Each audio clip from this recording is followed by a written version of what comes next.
Awal Juli ini, sampailah saya ke kota Tianjin, kota 2 jam berjarak dari Beijing, kota bekas wilayah kolonial Prancis. Di sana ada perusahaan kimia, salah satu perusahaan kimia terbesar di dunia, TCC namanya. Mereka punya kemampuan mengurut asal produk mulai dari C karbon, C1 lin, sampai C50. Bahkan ratusan mata rantai kimia lainnya mereka punya dengan berbagai finish produk yang berjumlah ribuan turunannya. Bahkan sampai produk kimia terkecil, nano nylon pengganti Kevlar tahan peluru, mereka juga punya. Kehadiran saya di sana atas undangan mereka diawali dengan sampel yang saya kirimkan 2 bulan sebelumnya. Kebetulan kami ada usaha milik keluarga, yaitu saya dan kakak saya di daerah Tapal Kuda, Jawa Timur. Usaha ini sudah 30 tahun lebih, di mana produknya kami kirim biasanya ke Eropa. Namun namanya usaha skala rumahan, ya kecil lah kapasitasnya. Ketika jadwal makan malam, di mana saya diatur untuk ketemu dengan tetua ahli kimia untuk berdiskusi lebih lanjut, saya seakan makan malam dengan maestro alkemi sesepuh seumuran Merlin kali. Merlin itu alkemis gurunya King Arthur zaman dulu. Bahasa Inggris mereka sempurna, walau mereka bertiga usianya sudah di atas 84 tahun. Pendidikan mereka didapat di kampus kenamaan di Amerika dan Eropa. Mereka tamatan MIT dulunya, way back then, sewaktu mereka ambil program doktor. Salah satu di antara mereka mulai membuka pembicaraan dengan pertanyaan, how can you mix the precious metal with common metal, becoming alloy like this? Katanya sambil menunjukkan sampel yang saya kirim.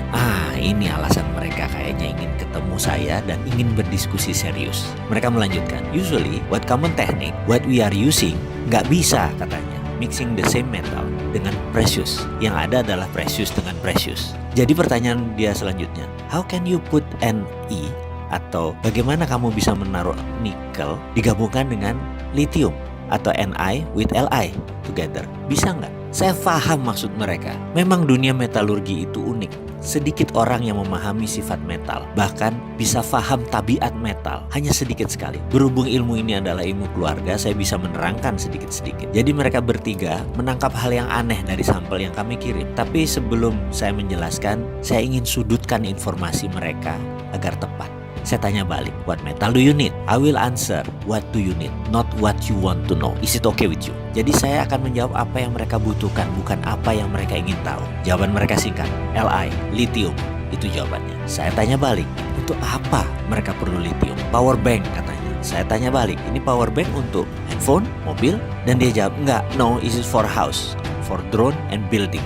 Mereka jawab. Asli saya terdiam, otak saya setengah kram. Makan malam Cina Muslim dengan Xi'an style, kambing muda yang lembut seakan tidak terkunyah jadinya. Saya bilang mohon penjelasan lebih lanjut. Hanya kalimat itu yang keluar dari mulut saya, yang dijelaskan dengan terjemahan singkat sebagai berikut. Bayangkan ada baterai yang bisa di-charge selagi listrik di rumah dipakai selama 4 jam. Lalu baterai tersebut akan dipakai selama 24 jam, seperti power banknya telepon. Jadi misalnya bayaran listrik kita yang biasanya 1 juta itu tinggal 20% atau tinggal 200.000, karena kita hanya memakai 1/5 daya listrik per harinya, di mana sisanya 4/5-nya akan menggunakan power bank tadi. Dan mereka menarget harganya tidak lebih 14 juta rupiah, itu pun dengan margin keuntungan di atas 40%. Siapa sih yang nggak bisa beli power bank yang bisa menghasilkan 5.000 kilowatt dengan harga 14 juta yang bisa mengirit 80% biaya listrik bulanan? Saya bukan kepikir masalah siapa yang akan beli power bank tersebut, tetapi daya listrik PLN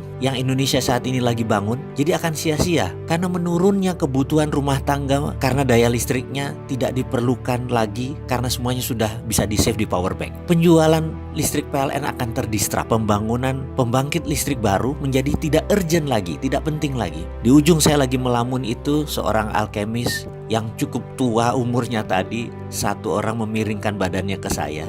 Dan dia berkata, tahu nggak, nikel lateral itu di dunia yang paling banyak cadangannya itu ada di Indonesia. Saya mau tanya, pemerintah Indonesia tahu kan?